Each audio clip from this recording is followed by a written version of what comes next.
Ciao a tutti, sono il vostro Davide Bissoli. Oggi vi presento una nuova lima per tasti. Cominciamo subito a guardare il primo prototipo. Si chiama Two Corner Fret File. Praticamente two corner significa due angoli, che saranno quelli che andranno ad appoggiarsi a lato del tasto, mentre il vertice interno andrà ad accavallarsi sopra il tasto, facendo proprio da guida e anche impedendo alla lima stessa di levigare, di limare la parte più alta del tasto, che è appunto quella che bisogna preservare per non rovinare la rettifica. Questa lima funziona molto bene, soprattutto sui tasti medi, tasti bassi, però poi quando andiamo a usarla sui tasti alti ci troviamo con un problema, cioè l'impugnatura che va a cozzare sul corpo. Per evitare questo problema bastava inclinare il manico e quindi è nato quest'altro modello.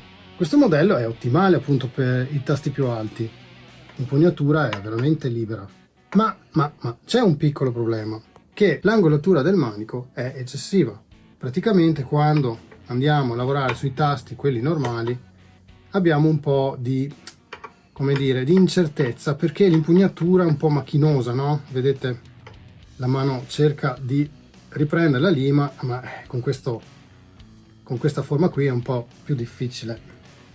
Allora ho preso una barra che simula un po' il corpo di questa lima e mi sono messo a piegarla per trovare l'angolazione giusta, che possa lavorare con precisione, che mi dia la possibilità di lavorare con una buona sensibilità e precisione sui tasti bassi, medi, ma che poi mi renda ancora libero il campo quando mi troverò a lavorare sul corpo, praticamente sui tasti più alti.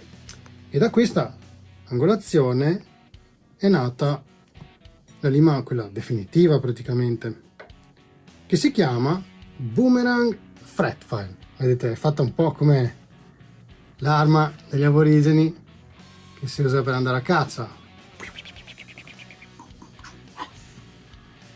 Allora, come funziona questa lima?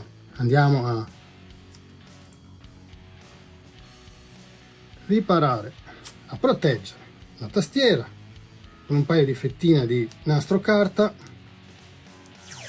Questo non perché la lima non funzioni bene, ma perché per prassi è sempre meglio evitare. Poi in una tastiera così verniciata è ancora più opportuno mettere qualcosa. Qualcuno va ad usare il pennarello per vedere un po' come cambia la superficie. Questo magari se non si vede molto bene, se si portano gli occhiali, ma io ho risolto questo problema con una lampada che mi illumina da una direzione giusta, opportuna, che mi fa risaltare le linee dell'abrasione sul tasto. Quindi il pennarello a me non piace, non lo uso e non lo consiglio. Invece gestite bene la lampada e vedrete che tutto sarà più semplice. Prendiamo la nostra lima, la nostra Boomerang Fret File, ed andiamo subito sul tasto.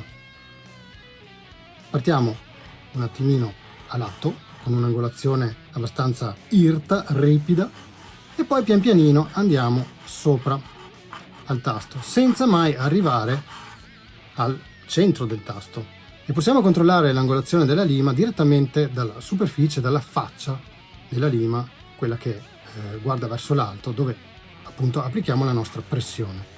Questo è il nostro nuovo attrezzo, come si usa, e vi dico subito che potrete presto trovarlo da rectifymaster.com.